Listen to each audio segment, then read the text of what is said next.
मुझे अगर इस ऑफिस में, बीजेपी के ऑफिस में सिक्योरिटी रखना है तो मैं अग्निवीर को प्राथमिकता दूंगा। मुझे अगर इस ऑफिस में, बीजेपी के ऑफिस में सिक्योरिटी रखना है तो मैं अग्निवीर को प्राथमिकता दूंगा। बीजेपी 4 सालों की देश सेवा के बाद अग्निवीरों को बीजेपी सेवा करने का सुनहरा अवसर देगी।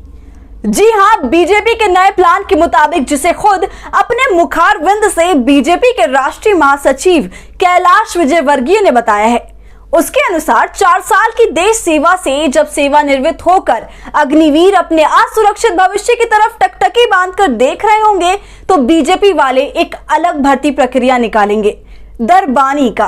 और जैसा कि कैलाश जी ने बताया है, वो अग्निवीरों को यानी देश के सैनिकों को बीजेपी के दफ्तरों में सुरक्षा कर्मी अगर सिक्योरिटी गार्ड की नौकरी पर रखेंगे। नमस्कार, आदाब, आप देख रहे हैं खबर अड्डा और आपके साथ मैं हूं सुम्बुलीरम। बीजेपी वाले काम पहले करते हैं, उसके बाद स्पष्टीकरण जारी करते हैं और फिर सोचने वाली प्रक्रिया से खुद को गुजरने का कष्ट देते हैं। अब देखिए, देश में अग्निवीर पर जारी बवाल के बीच जब बीजेपी के महासचिव ने अपने गले को कष्ट देते हुए इस मुद्दे पर मुंह खोला तो अलग ही बवाल काट कर रख दिया।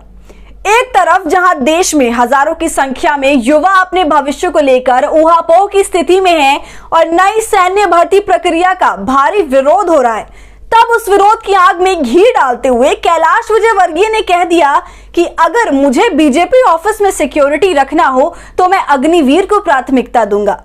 मतलब एक तरफ बीजेपी की नरेंद्र मोदी सरकार नौजवानों के आक्रोश को शांत करने के लिए जहां भर्ती प्रक्रिया को रद्द करने के बजाय तरह तरह के तरीके अपना रही है और बीजेपी से इस सवाल का जवाब दिया नहीं जा रहा कि आखिर 4 साल के बाद क्या, तो बीजेपी के बीच से निकलकर कैलाश जी ने अपनी ही बीजेपी भर्ती प्रक्रिया निकाल दी और दावा कर दिया कि 4 साल बाद जब भी उन्हें किसी को बीजेपी दफ्तर में गार्ड की नौकरी देनी होगी तो देश की नौकरी करके लौटे अग्निवीरों को वे बीजेपी के चाकरी में लगवा देंगे और ऐसे ही दुनिया की सबसे बड़ी पार्टी राष्ट्रवादी हो जाएगी।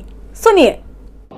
सेना की ट्रेनिंग में पहला डिसिप्लिन, दूसरा आज्ञा का पालन करना।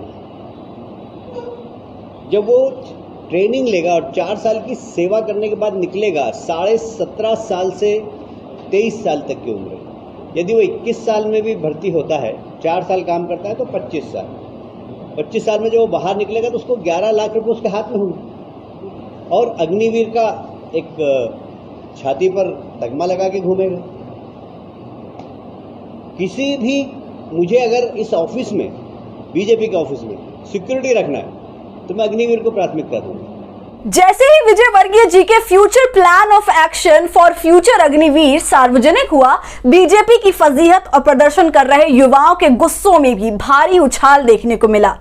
जब भारतवर्ष की चारों दिशाओं से बीजेपी के लिए लानत मलामत भेजी जाने लगी, तब बीजेपी को होश आया कि अपने महासचिव से स्पष्टीकरण पेश करवा देनी चाहिए और ठीक ऐसा ही हुआ भी। कैलाश विजयवर्गीय ने की तरफ से एक ट्वीट किया गया जिसमें लिखा गया कि उनकी बातों को टूलकिट गैंग ने तोड़ मरोड़ कर पेश किया है और उनका मतलब कुछ और था। विजयवर्गीय ने अपने स्पष्टीकरण वाली ट्वीट में लिखा, टूलकिट से जुड़े लोग मेरे बयान को तोड़ मरोड़ कर प्रस्तुत करके कर्मवीरों का अपमान करने की कोशिश कर रहे हैं। ये देश के कर्मवीरों का अपमान होगा। राष्ट्रवीरों, धर्मवीरों के खिलाफ इस टूलकिट गैंग के षड्यंत्रों को देश भली भांति जानता है। मतलब पहले अपमान करो और बाद में वीरो हीरो जैसे विशेषणों से लाद कर किसी काल्पनिक टूलकिट गैंग का जिक्र करके अपनी बात से पल्ला झाड़ लो। अगर इस स्पष्टीकरण पर भरोसा हो गया है तो फिर ठीक है, नहीं तो अब सरकार द्वारा Assam rifle, central police force और 10% आरक्षण रक्षा मंत्रालय में जो दी गई है, उसके बाद अपने सुरक्षित भविष्य के लिए आप बीजेपी दफ्तर की तरफ भी निहार सकते हैं। तो भाई, इस वीडियो पर क्या है आपकी राय, हमसे कमेंट सेक्शन में जरूर साझा कीजिए। वीडियो पसंद आने पर इसे लाइक और शेयर कीजिए और साथ ही साथ अगर आपने अब तक हमारे चैनल खबर अड्डा को सब्सक्राइब नहीं किया है तो इसे फौरन सब्सक्राइब कर लें।